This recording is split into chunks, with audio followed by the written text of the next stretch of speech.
अस्सलामुअलैकुम। कुछ माँ बाप इस तरह के भी होंगे ने, गुरबत भी अपनी औलाद नूं चंगे तो चंगा खुआलते हैं। भावें जितनी मर्जी गुरबत होवे, दिहाड़ ला के शामी औलाद वास्ते फ्रूट लैके आते हैं, गोश्त दूसरे तीसरे दिहाड़े बनाते हैं, चंगे तो चंगे कपड़े पवाते हैं। तो कुछ माँ बाप इस तरह के होंगे ने, भावें दिहाड़ी लाते हैं, भावें उन्होंने कोल पैसे है ने, लेकिन जिसले बच्चे छोटे होंगे उन्होंने पैसे नहीं लाते, उन्होंने पैसा जो दबा के रखते हैं। औलाद जितना मर्जी पई आखे, जो स्कूल वास्ते कपड़े होंगे ने वो ईद ते औलाद नूं पवाते हैं। तो गोश्त भी किरे महीने एक बार बनता है, फ्रूट भी बहुत घट घर च आउंदा है, ताकि बच्चे वड्डे होण ते उन्हां दा कोई मुस्तकबिल बन सके। तो जेडे माँ बाप बचपन च औलाद ते पैसे लाते रहंदे, जो वडेरे होंदे ने, काम थोड़ा घट जाता है, काम नहीं करन होंदा, औलाद जिहड़ी है विगड़ जाती है, उन्होंने पता लग जाता है सानू माँ बाप को लभना कुछ नहीं, तो वह अपना किनारा कर जाते हैं। इस तरह एक माई होरी सी, बहुत ज़्यादा अपने मुंडे का करते सी, एक ही उन्होंने पुत्र सी ते एक ही उन्होंने धी सी। तो जनाब उन्होंने बहुत ज़्यादा करते सी, पुत्र नूं पैसे जोड़ के तो उन्हें दुबई टोरिया, दुबई पुत्र गया तो वापस आया, कोई पैसे जोड़े सी और जोड़ के ते अपने पुत्र की शादी की। जिसले शादी की तो नूह सी बड़ी शार कैंचरी जिन्होंने कहते हैं ना, वो सी। वो घर आई, उन्हें महीने डेढ़ च माई नूं चुक के मारिया परां, गल गल ते माई नूं मारदी सी। माई दी पेंशन आती सी तो माई को फटोफट पेंशन खो लैंदी सी। लेकिन माई हरी भी थोड़े बहुत हुशार चला के ऐसी, जिसले पेंशन लैके आते सी ते उहदे चों 1000 2 जिहड़ा छिक लैंदे सी। ते अक्सर जिहड़ा मुंडे नूं दुबई दसदे सी कि इंज मेरे को सारी पेंशन लै लैंदी है, तेरी भैन दा विआह करना है, इहनूं समझा के कोई पैसे मैनूं जोड़न दे। उन्हें आख्या अम्मा मैं आपे शादी कर लांगा भैन दी, तुसीं रहण दिओ, तुसीं ना फिक्र करो। अम्मा चुप कर जाना, लेकिन अम्मा सियाणी सी, रुपया 2 रुपया जोड़ जोड़ के उन्होंने सैड ते रखी रखना, क्योंकि पैसे जोड़े सी ते तां ही अपने पुत्र नूं दुबई टोरिया सी, तां ही उहदा विआह कीते सी। वो पैसे जोड़ती रही थोड़े थोड़े करके, जो पुत्र वापस आया तो आके उन्हें आख्या पुत्र चल मेरी कुड़ी की उम्र ढेर हो गई है तेरी भैन की, तो तू इंज कर हुण दी शादी का कोई बंदोबस्त कर। वो जनानी उहदी ने भड़काया, उन्हें आख्या अम्मा आपे कर लांगे, कोई नहीं उम्र होगी, वह दिल ही कौन सी शादी करन। तो उन्हें आख्या असीं क्यों खर्चा करिए। उन्होंने पता लगा किधरे कि घरों फरोला फराली की, उन्हें पता यह लगा कि इहदी अम्मा ने जिहड़ा पैसे छुपा के किधरे रखे ने। उन्हें जनाब सारे घर की तलाशी लई ते पैसे निकल आए। जिसे रुपया 1.5 लाख निकलिया, उन्हें जनाब हथों हथी फाड़ लिया। तो लेकिन अम्मा भी अगू हथों हथ पै गई। उन्हें आख्या पुत्र है तेरी भैन का हिस्सा रखे है, तू ना लै। उन्हें जनाब अम्मा नूं मारना शुरू कर दिता। चंगा भला नक मूँह उन्हें खून काट दिता अम्मा का, लेकिन अम्मा ने पैसे को ना छड्डे। वो पैसे चंगे भले खराब हो गए, फट गए पैसे, लेकिन उन्हें अपनी अम्मा नूं बन के घर रख लिया। इस वास्ते बनिया कि अम्मा की हर महीने पेंशन लैके आती सी, ते वो भी घर का खर्चा चलता सी। ते अम्मा नूं घर बन्नी, उस ते भैन ने भी आख्या तू घरों बाहर नहीं जाना। तो जनानी सारा तमाशा तकदी सी, उहदे कोलों सारा काम करांदी सी, ते अम्मा नूं किधरे रोटी दे देनी किधरे ना देनी। एक दिन अम्मा ने धी नूं आख्या कि पुत्र इंज कर, किसी तरीके नाल मैनूं तू खोल ते असीं राती तू नस चलीए। उन्हें जनाब कुड़ी ने इस तरह किया, राती किरे अम्मा नूं खोलिया ते रातों रात घरों नस गईयां। मुड़े ने ढेर ढूंढिया मेरी अम्मा किधर गई है, वे वो पेंशन हर महीने लैके आती सी। हालांकि दुबई आपू है चंगा भला कमांदा सी, लेकिन नहीं, लालच तुहानूं पता है बड़ी बुरी बला है, तो वह लालच जिहड़ी इंसान की खत्म नहीं हो सकती। वो जनाब उन ढूंढता रहा अम्मा नूं। अम्मा लेकिन किरे शहर टुर गई, जाके उत्थे किसी दायरे च जाके पनाह लै ली। जिसले पनाह लई उत्थे उन्होंने मिन्नत की कि इस तरह मेरा पुत्र मेरे नाल ज्यादती करता सी ते मेरी धी की शादी नहीं सी करांदा। उन्हें आख्या अम्मा जी तुसीं फिक्र ना करो, असीं तुहाडी धी की शादी करांगे, तुसीं इस चीज़ की टेंशन ना लवो। अम्मा उत्थे रही, वाकई उन्होंने दारे वालियां जिहड़ा उस कुड़ी की शादी कराई। चंगा भला मुड़ा सौखा सी। वो जनाब उत्ते शादी कराई। जिसे शादी शुदी हो गई, अम्मा महीना कोई उस दायरे च रही।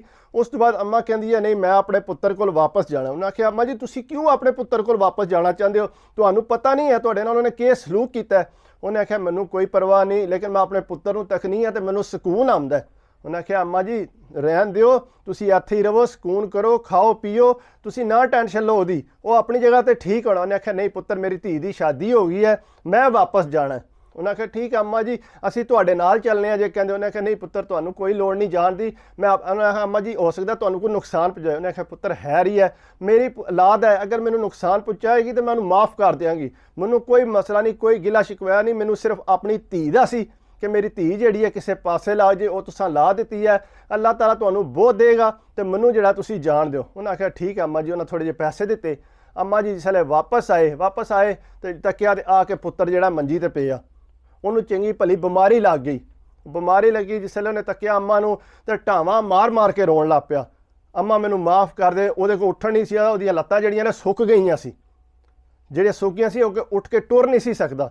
दुबई भी जाता रहा, उत्थे मंजी ते पिया, ते जनानी जिहड़ी है उहदी हालत को ना, वो जिहड़ी अम्मा नूं मारदी सी, अम्मा हालांकि चंगी भली दायरे च रह के आई, ठीक ठाक सी, सेहतमंद सी। उन्हें तकिया अपने मुड़े नूं ਤੇ ਉਹ ਜਨਾਬ ਰੋਣ ਪਿੱਟਣ ਲੱਗ ਪਈ। ਉਹਨੇ ਆਖਿਆ ਇਹ ਕੀ ਹੋਇਆ ਮੇਰੇ ਪੁੱਤਰ ਨਾਲ? ਪੁੱਤਰ ਮੈਂ ਤਾਂ ਤੈਨੂੰ ਕੋਈ ਬਦਵਾ ਨਹੀਂ ਦਿੱਤੀ, ਇਹ ਕਿਸ ਤਰ੍ਹਾਂ ਤੇਰੇ ਨਾਲ ਇੰਜ ਹੋ ਗਿਆ? ਉਹਨੇ ਆਖਿਆ ਅੰਮਾ ਤੂੰ ਨਹੀਂ ਦਿੱਤੀ, ਲੇਕਿਨ ਅੱਲਾ ਮੇਰੇ ਤੋਂ ਨਾਰਾਜ਼ ਹੋ ਗਿਆ। ਜਿਹੜੇ ਮੈਂ ਕੰਮ ਕਰਦਾ ਰਿਹਾ, ਲਾਲਚ ਕਰਦਾ ਰਿਹਾ, ਉਹਦਾ ਸਿਲਾ ਮੈਨੂੰ ਲੱਭ ਗਿਆ।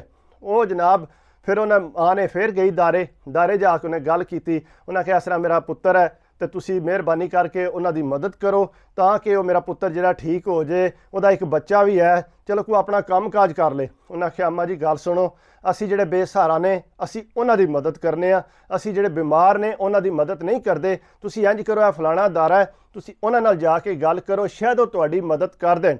ਉਹ ਜਨਾਬ ਅੰਮਾ ਜੀ ਫਿਰ ਉਸ ਦਾਰੇ 'ਚ ਗਏ, ਜਾ ਕੇ ਉਹਨਾਂ ਅੱਗੇ ਮਿੰਨਤ ਕੀਤੀ ਕਿ ਇਸ ਤਰ੍ਹਾਂ ਮੇਰਾ ਪੁੱਤਰ ਹੈ ਤੇ ਉਹਦਾ ਜਿਹੜਾ ਮੈਂ ਇਲਾਜ ਕਰਵਾਉਣਾ ਚਾਹੁੰਦੀ ਹਾਂ, ਸਾਡੇ ਕੋਲ ਪੈਸਾ ਕੋਈ ਨਹੀਂ ਹੈ।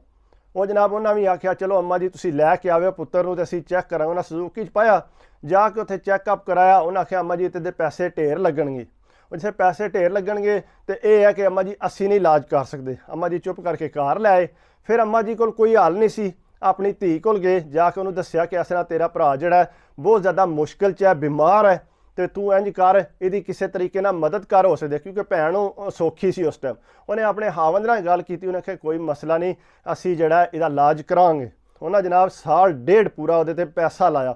ਪੈਸਾ ਲਾ ਕੇ ਫਿਰ ਉਹ ਜਿਸ ਵੇਲੇ ਠੀਕ ਹੋਇਆ, ਫਿਰ ਕੋਈ ਬੰਦੇ ਦਾ ਪੁੱਤਰ ਬਣਿਆ। ਉਹਨੂੰ ਸਾਰੀਆਂ ਆਪਣੀਆਂ ਜਿਹੜੀਆਂ ਨੇ ਉਹ ਯਾਦ ਆਈਆਂ ਕਿ ਮੈਂ ਕਿਤਨਾ ਆਪਣੀ ਭੈਣ ਨਾਲ ਜ਼ਿਆਦਤੀ ਕਰਦਾ ਰਿਹਾ, ਕਿਤਨੀ ਆਪਣੀ ਮਾਂ ਨਾਲ ਜ਼ਿਆਦਤੀ ਕਰਦਾ ਰਿਹਾ। ਲੇਕਿਨ ਮਸਲਾ ਇਹ ਹੈ ਕਿ ਜਿਸ ਵੇਲੇ ਬੰਦੇ ਤੇ ਆਪੂ ਬੀਤਦੀ ਹੈ ਨਾ, ਫਿਰ ਉਹਨੂੰ ਪਛਤਾਵਾ ਹੁੰਦਾ ਹੈ ਕਿ ਮੈਂ ਸ਼ਾਇਦ ਜਿਹੜਾ ਬੜਾ ਬੁਰਾ ਕਰਦਾ ਰਿਹਾ ਆਪਣੀ ਭੈਣ ਨਾਲ, ਆਪਣੀ ਮਾਂ ਨਾਲ।